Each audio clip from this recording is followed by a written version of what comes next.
सलाम नमस्ते सत श्री अकाल, मैं हूं रजा और आप देख रहे हैं रजाग्राफी की मिडिल ईस्ट रिपोर्ट। दोस्तों बता दूं कि ईरान पर हमला होगा, कंफर्म कर दिया है अब रूस ने।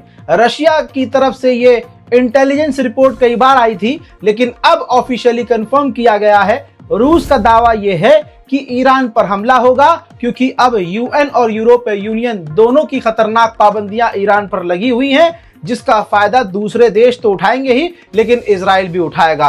साथ ही दोस्तों ईरान भी गुस्से में है, नाराज है, तो ईरान भी जंग के लिए तैयार। हजरात मोहतरम, बड़ी बात यह है कि ईरान के राष्ट्रपति तक ने इस बात को कह दिया है कि इस बात में कोई शक नहीं कि ईरान पर हमला होगा, इजराइल जरूर हमला करेगा और हमने यानी मैंने स्टेप ले लिए हैं, क्योंकि इजराइल मुझे मारेगा।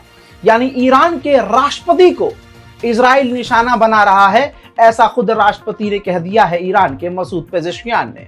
उन्होंने कहा कि हमने 5 स्टेप ले लिए हैं कि अगर उसने मुझे मारा तो मेरे बाद क्या होगा, उसके बाद अगर उनको भी मार दिया तो उसके बाद पूरी एक टीम बना ली है। यानी अगली जो पूरी टीम होगी, जो कमेटी होगी, जो सरकार होगी, वो चुन ली गई है। पूरा प्लान ईरान का तैयार है। लेकिन दूसरी तरफ पेजेश्कियान ने कह दिया कि इजराइल भी इस बात को अच्छे से समझ ले, ईरान गाजा नहीं है, ईरान फिलिस्तीन नहीं है, ईरान सीरिया नहीं है, ईरान लेबनान नहीं है। हम हर तरह से उसके हर गुनाहों की सजा उसे देंगे और हम मुंहतोड़ जवाब देने के लिए तैयार हैं। उधर अमेरिका ने कहा है कि ईरान पर सबसे बड़ी पाबंदी लग गई है, इससे दुनिया सेफ होगी और ईरान पर पाबंदी लगाना जरूरी था। उधर मेरे दोस्तों, जिसकी पूंछ अभी पूरी आग से लाल है, वो भी फुदक रहा है। यूक्रेन के राष्ट्रपति ज़ेलेंस्की ने ईरान पर लगी हुई पाबंदी को समर्थन देते हुए कहा कि ईरान मुसीबत है। पूरी दुनिया ने एक बार फिर से ईरान को अलग थलग फेंक दिया है, लेकिन हमें यकीन है कि अल्लाह ईरान का साथ देगा। मेरे दोस्तों, अब यूरोपीय यूनियन ने भी कह दिया है कि ईरान पर जो पाबंदी लगाई गई है, हम इस पर खुश हैं, हम बिल्कुल ओके हैं और ईरान पर जो लगाई गई पाबंदियां हैं हम उसको फॉलो करेंगे। देखिए, ईरान के राष्ट्रपति ने बहुत क्लियर कट बात बोल दी है कि अगर अमेरिका का यही टारगेट होता कि हम न्यूक्लियर ना बनाएं, तो यह मामला बातचीत के जरिए हल हो जाता। लेकिन उनको बहाना बनाना है, उनको बहाना चाहिए हमारे रिजीम को खत्म करने के लिए, हम पर कंट्रोल करने के लिए, हम पर हमला करने के लिए। There is no place for nuclear weapons or any type of weapons of mass destruction. The unfounded accusations that they're blowing out of proportion is unacceptable. We've never sought nuclear weapons. We never will seek nuclear weapons. But if Mr. Trump if his scope is for us not to have any nuclear weapons, that was easily obtainable. There was never any tangible proof that we were seeking nuclear weapons. Therefore, they used that as an excuse to carry out an attack that they should not have. वहीं पत्रकार ने जब Masoud Pezeshkian से पूछा कि आपको इतने uranium की जरूरत क्यों है, 60% यूरेनियम आप बना रहे हैं, इतना तो न्यूक्लियर पावर प्लांट या बिजली बनाने के लिए भी नहीं चाहिए होता है, तो इस पर मसूद पेजेश्कियान नरम पड़ गए। उन्होंने कहा कि हाँ, ये बात सही है कि इतना यूरेनियम हमें बनाने की जरूरत तो नहीं है। According to US intelligence, other intelligence agencies, the IAEA, was that there was enrichment at 60% levels. No energy use enrichment needs to be anywhere near those levels, and the facilities were also buried deep in the ground. In peaceful nuclear energy facilities, they're above ground. So these realities made many people understand that it was clearly for a weapons purpose development and not for energy.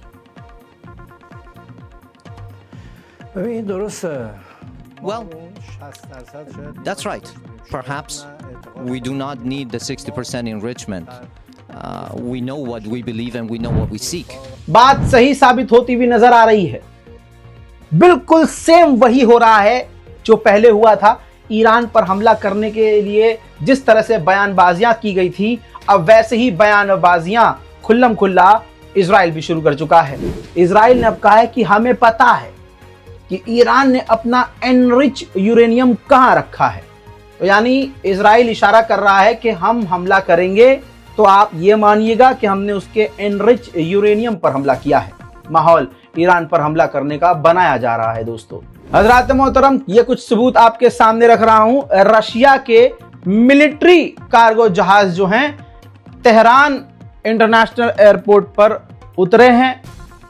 अब इससे साफ जाहिर है कि Israel का हमला होने वाला है और रशिया से ईरान कुछ डिफेंस की चीजें या हथियार ले रहा है। वहीं ईरान के पार्लियामेंट स्पीकर ने कहा कि यूएन ने जो हम पर पाबंदी लगाई है वो गैर कानूनी है, गलत है, सरासर गलत किया जा रहा है हमारे साथ।